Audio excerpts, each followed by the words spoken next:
Louis Riddick is glowing, Vish, in his talk about Trey Lance. He's comparing him to Mahomes. He's talking about how the 49ers are a Super Bowl team with Lance. He's talking MVP, not predicting necessarily that he's going to win the MVP, but he obviously is very, very impressed by Trey Lance and believes that Lance is going to be spectacular.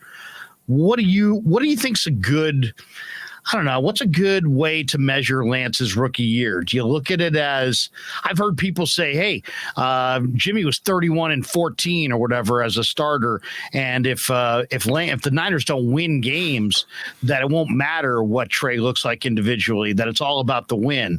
And then other people would say, no, he needs to have 25 touchdowns or 30 touchdowns and 10 picks or less. What's a good barometer? What's a good measuring stick for success for Trey Lance in year one?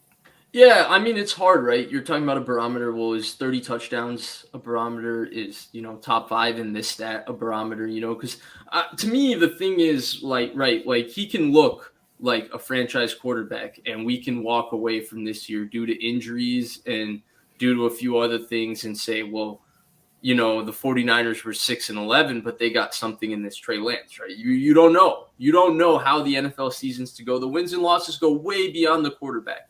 So, Larry, to me, a great season for Trey Lance is pretty simple. At the end of the season, after week 17, regardless of where the 49ers are, to me, it's a successful season if, as a feeling, you have that feeling as a fan knowing that, hey, you got a guy at quarterback.